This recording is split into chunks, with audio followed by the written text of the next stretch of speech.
Saben, para ser alguien que no es precisamente creyente, ya he traído muchos videos que tienen que ver con el cristianismo, y hoy no será la excepción, y es que uno de los elementos más importantes para el cristianismo es la Biblia, que a diferencia de lo que muchos creen no es un libro, más o menos, sino que se trata de un conjunto de libros que relatan los hechos canónicos, un registro o reflejo de la relación entre Dios y la humanidad, que sería más o menos la misma relación que un padre temperamental puede tener con un hijo fracasado. Por eso mismo hoy les traigo este iceberg prestado de la sociedad oculta del iceberg posting, donde veremos algunos de los datos más llamativos, ocultos, y hasta perturbadores que giran en torno a la Biblia, aunque como siempre, esto es muy relativo. Así que asegúrense de mantenerse bien hidratados y usar ropa ligera, que pasaremos una larga eternidad ardiendo en el infierno por blasfemar tanto.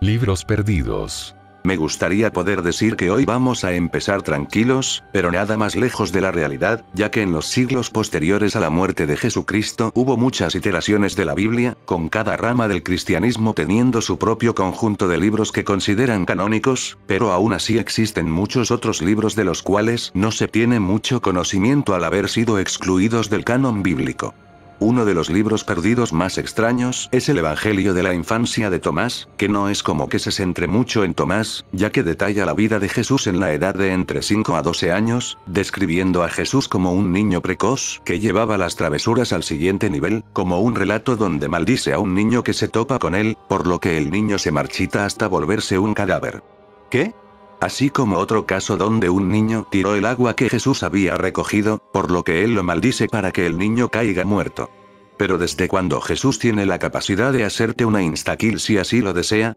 Tiene sentido al ser el Hijo de Dios. ¿Que no todos somos hijos de Dios? Pero tranquilos que Jesús no solo realiza milagros malévolos, sino que también llega a darle vida a unos pájaros de arcilla y curar a un amigo que es herido por un hacha, así como resucitar a un niño que murió tras caer de un techo, que también que hacía un niño jugando en un techo. Así cuando Jesús comienza a recibir lecciones y ser educado por sus maestros, es que decide deshacer su crueldad resucitando a los niños que mató. Pues sinceramente no sé por qué no habrían aceptado este libro como canónico, si representa muy bien el viaje del héroe que poco a poco va descubriendo que un gran poder conlleva una gran responsabilidad, o algo así dice un señor de avanzada edad cuyo destino siempre es morir. Otro libro es conocido como el Evangelio de Santiago, que detalla el nacimiento y la vida temprana de la Virgen María, así como la prueba de su virginidad perpetua. ¿Por qué esto se sigue saliendo de control?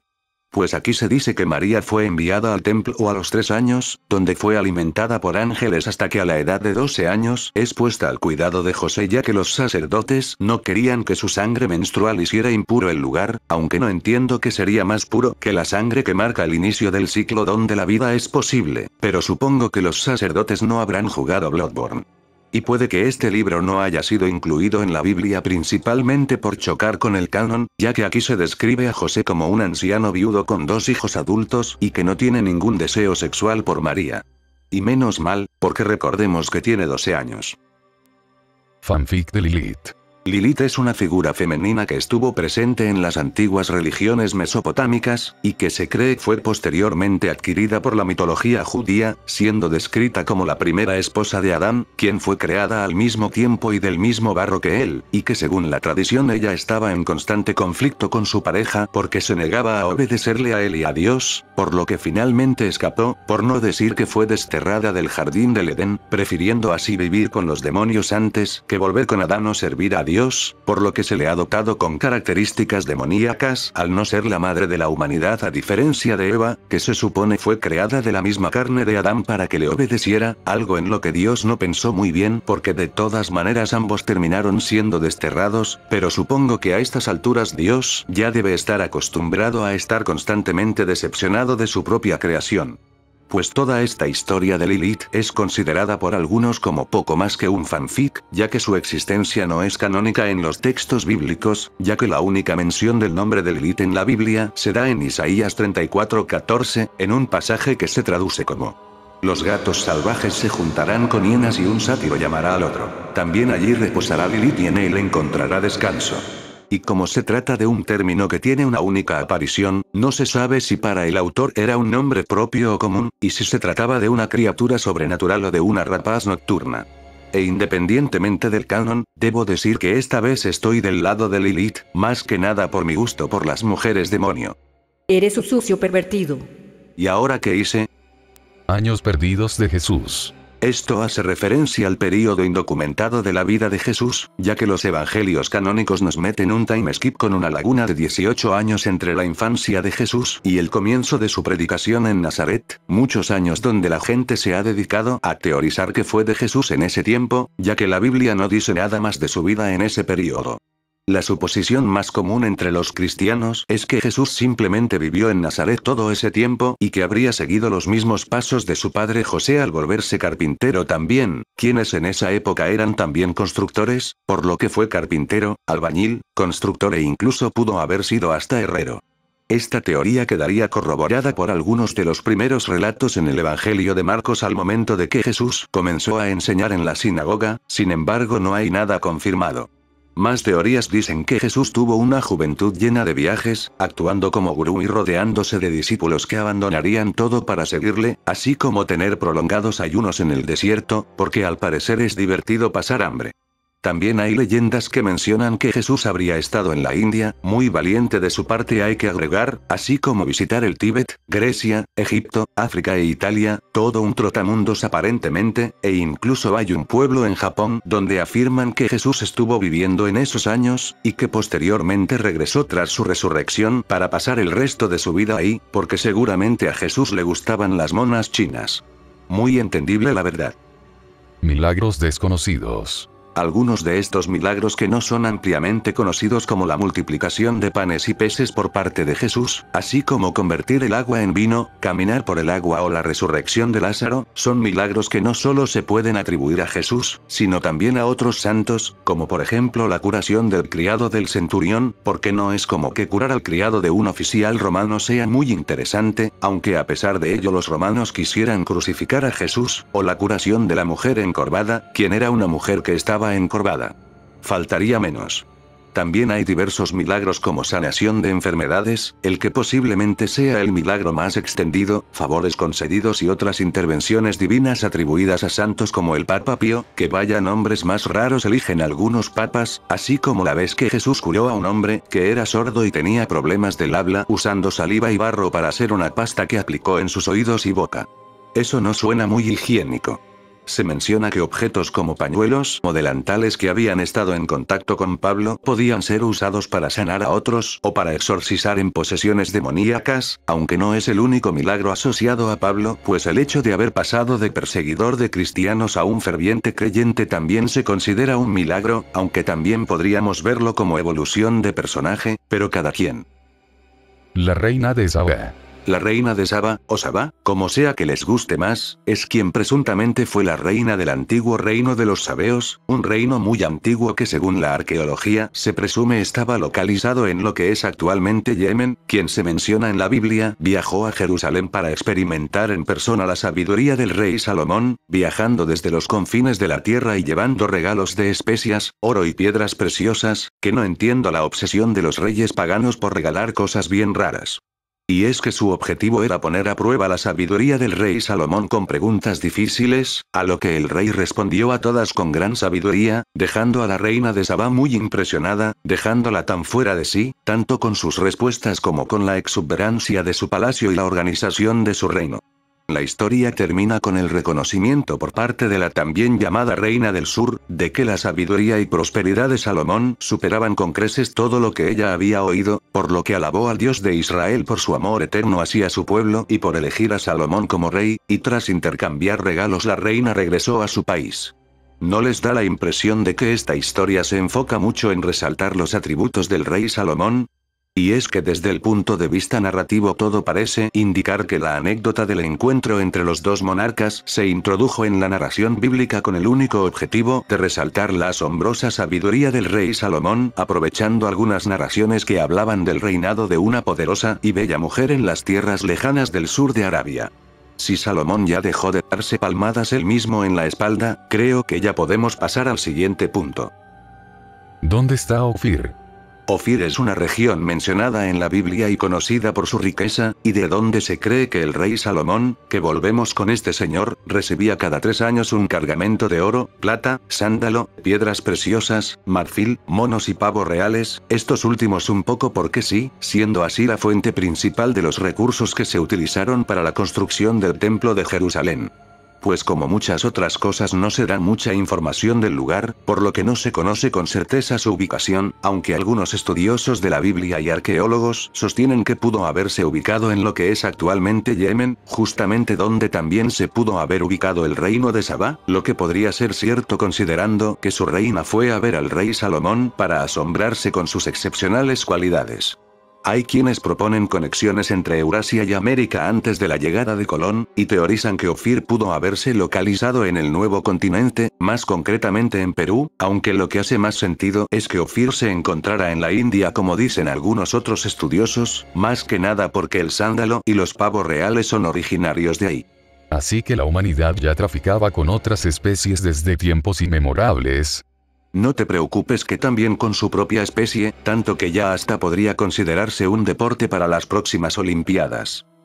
Final del Evangelio de Marcos. Este se trata de Marcos 16, que es el último capítulo del Evangelio de Marcos en el Nuevo Testamento, que comienza con el descubrimiento de la tumba vacía de Jesús por parte de María Magdalena y María, donde se encuentran a un hombre que anuncia la resurrección de Jesús, aunque este final ha sido motivo de debate entre los estudiosos ya que los dos manuscritos más antiguos de Marcos 16 concluyen de manera abrupta en el versículo 8, terminando con ambas mujeres huyendo de la tumba sin decirle nada a nadie ya que tenían miedo por lo sucedido, y en ningún momento mencionándose la resurrección de Jesús, pues el hallazgo de una tumba sin cadáver no significaba que la persona fallecida había resucitado, al menos eso espero porque si no significaría que los muertos se están levantando de sus tumbas y el apocalipsis está comenzando, por lo que este final enfatizaría el asombro y el miedo ante el misterio de la resurrección, dejando al lector con una sensación de incertidumbre. Y este es un final que se cree canónico por algunas personas, al posiblemente ser el manuscrito original, y sobre todo porque se considera que los versículos posteriores no guardan mucha coherencia con el final del resto del Evangelio de Marcos, pues se considera que el final más largo fue añadido posteriormente por un autor diferente al centrar más su enfoque en las acciones de Jesús más que en sus enseñanzas.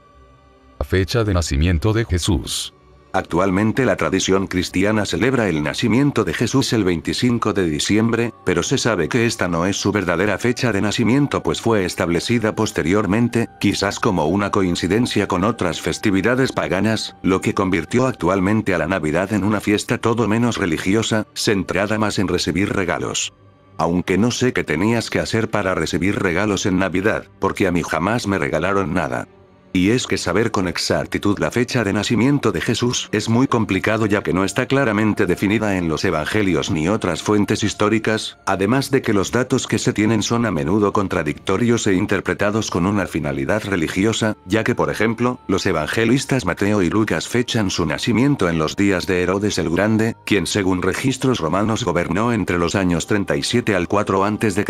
y se sabe que reinó al menos por 2 años tras el nacimiento de Jesús, por lo que este tendría que haber nacido en el 5 o 6 a.C., irónicamente, ya que la fecha incorrectamente considerada como el año 1 fue establecida erróneamente, o quizás intencionalmente en el siglo VI por un monje llamado Dioniso el Exiguo, aunque no podíamos esperar menos de alguien llamado Dioniso. Por otra parte, saber el día en el que nació es aún más complicado ya que no hay ninguna referencia al día de su nacimiento, y se sabe que no es el 25 de diciembre, al ser de conocimiento que fue una elección intencional al ser el mismo día que los Saturnales romanos. Sin embargo, hay quienes teorizan que Jesús pudo nacer en mitad de año. Bueno, pero yo sigo esperando mis regalos los 25 de diciembre.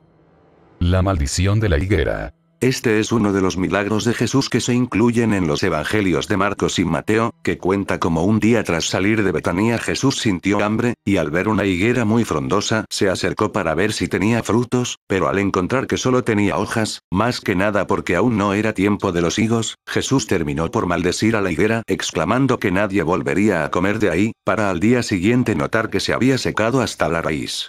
Vaya, pero sí que era peligroso estar cerca de Jesús cuando tenía hambre, porque en un mínimo descuido te maldecía, y no es como que puedas hacer mucho ante el Hijo de Dios.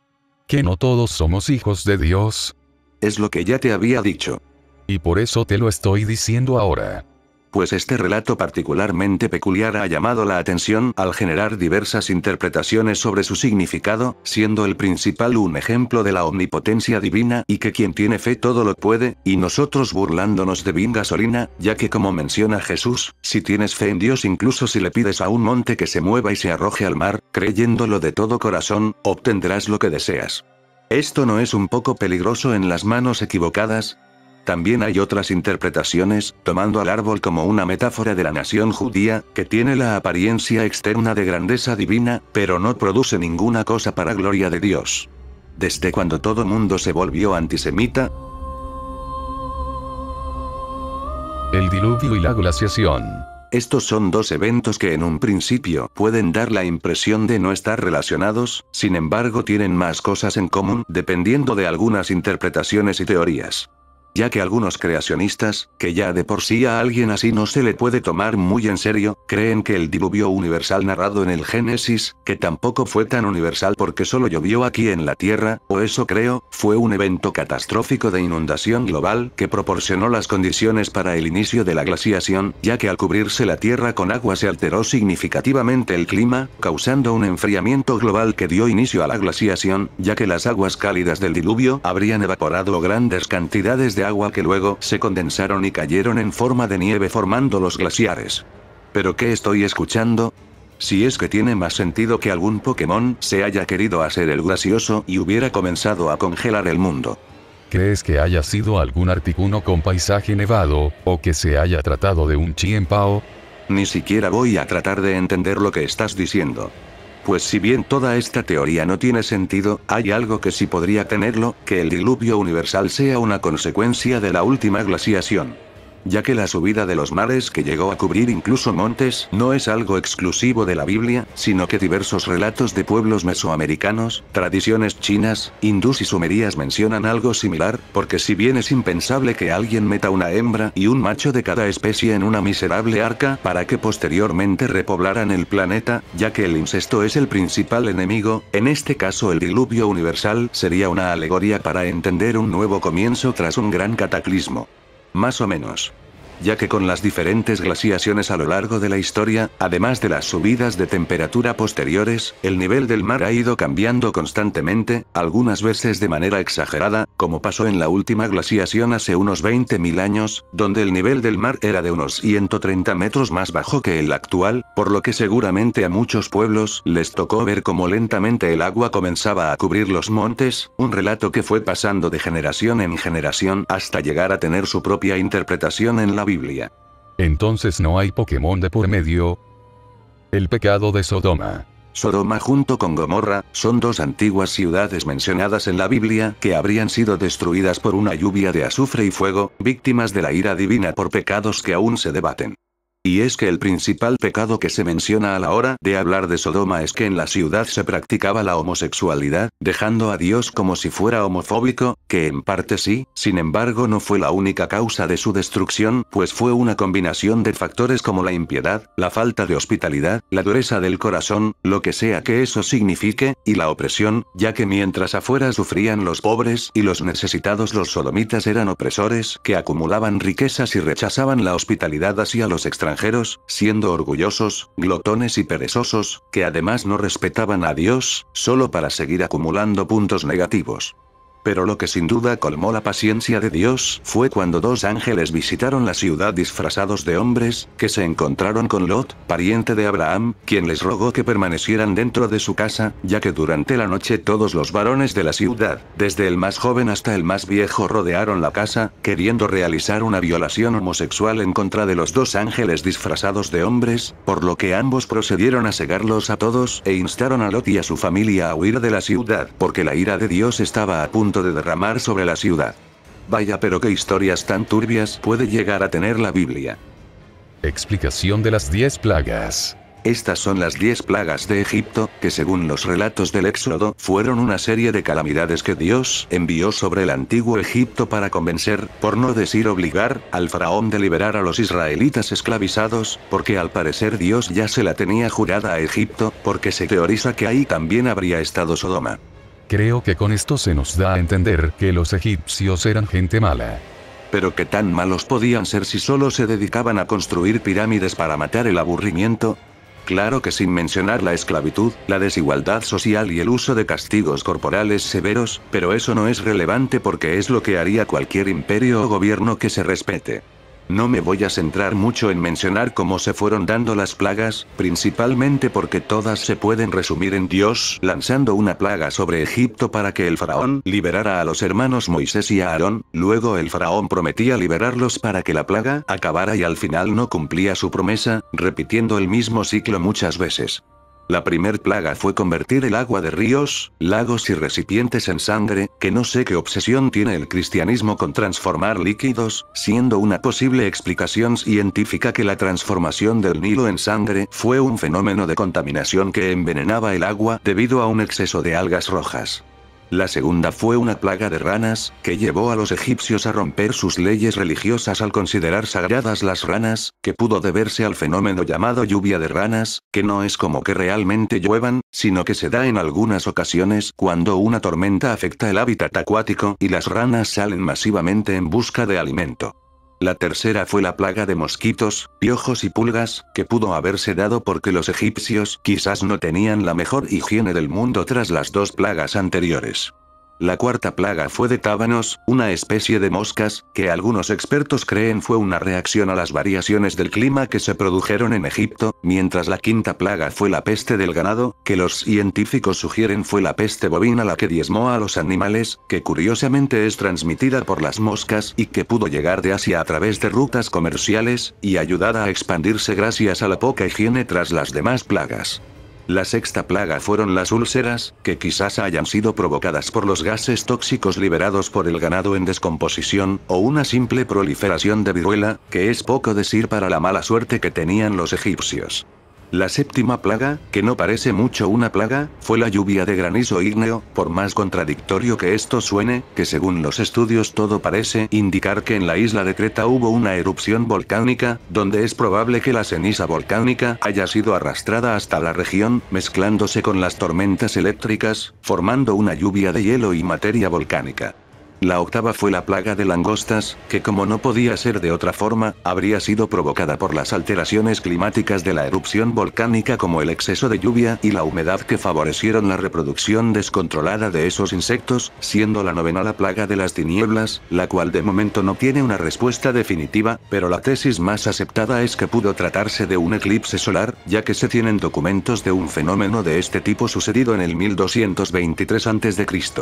Por último, la décima plaga fue la muerte de los primogénitos de Egipto, porque al Señor se le hizo divertido asesinar niños que no tenían nada que ver con sus problemas, y esto pudo deberse a que se hayan intoxicado con las algas rojas al ser los primeros en recoger las cosechas, o bien que haya habido una réplica de la erupción volcánica que levantó una nube de dióxido de carbono que les haya causado la muerte. Sea como haya sido, debería ser caso de estudio el cómo los egipcios pudieron mantener su imperio por tanto tiempo, considerando todas las desgracias que les ocurrían.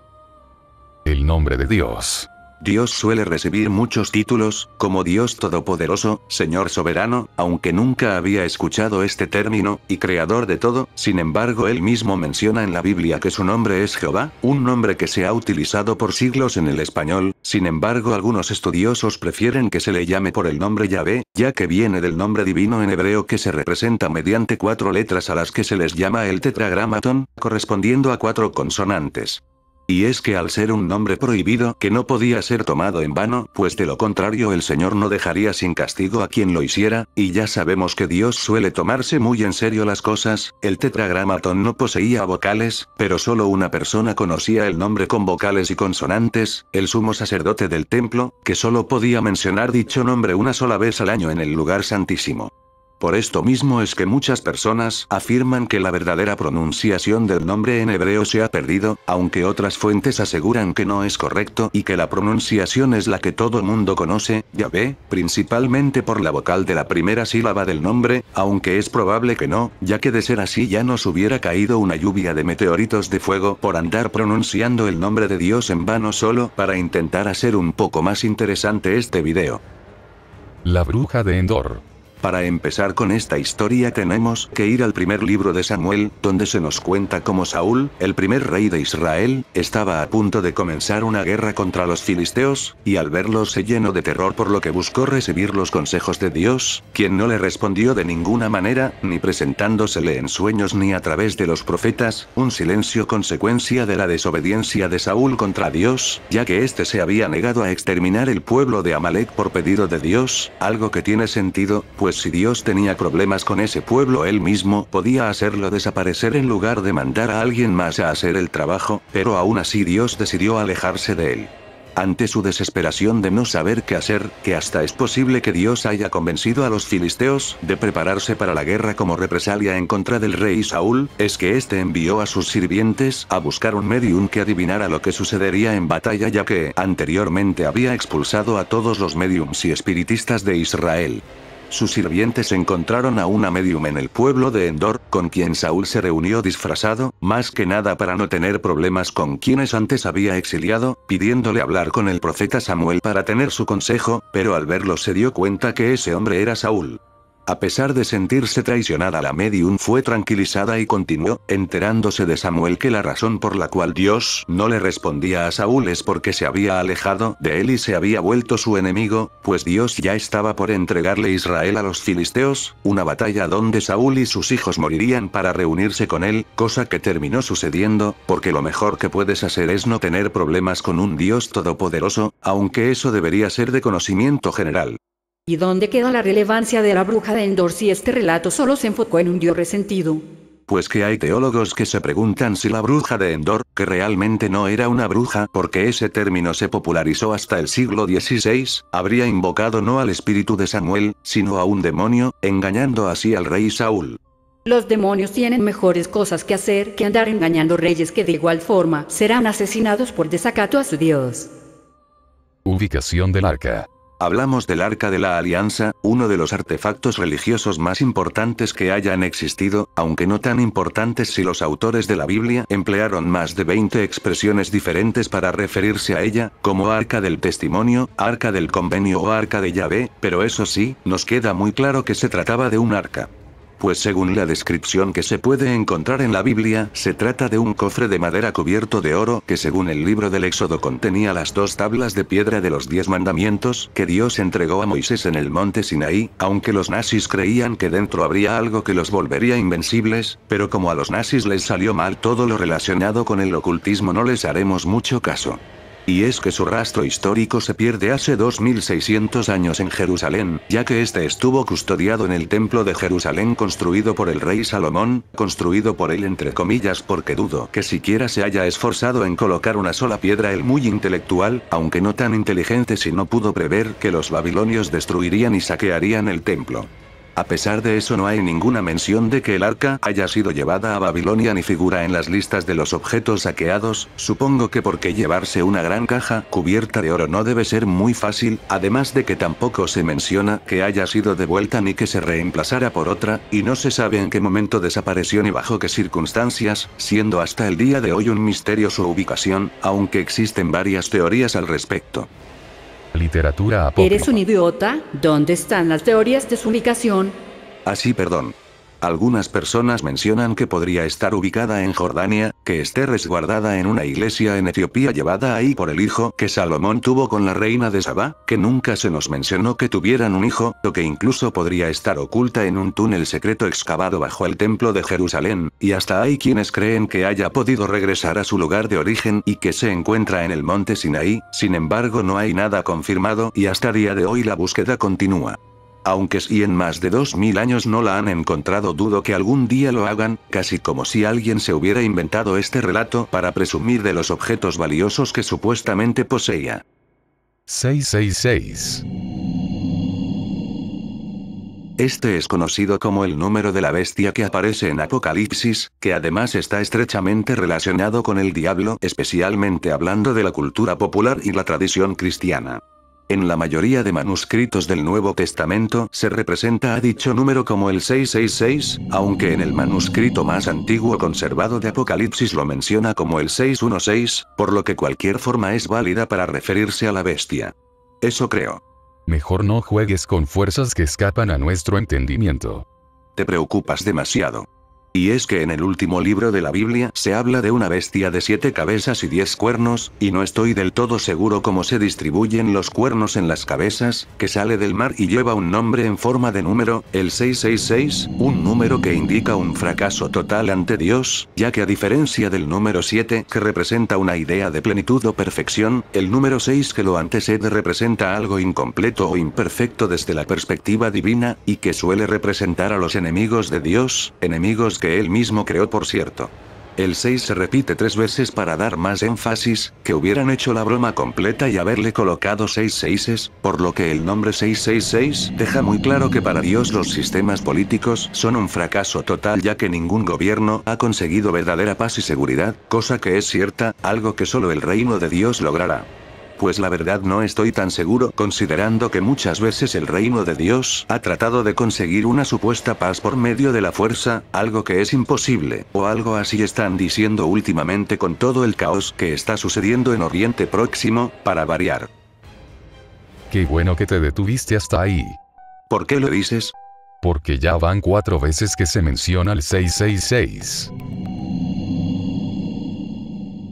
Bueno, 5 veces que se menciona en este video, y mejor no decir ese nombre maldito 6 veces, porque nadie sabe lo que puede pasar.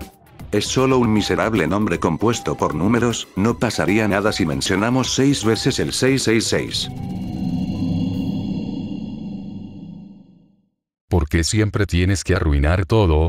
Solo te recuerdo que de las 6 menciones tú dijiste 2. Eso ya no importa. Mejor me voy de aquí antes de terminar masticado por una bestia. ¿Por qué a mí?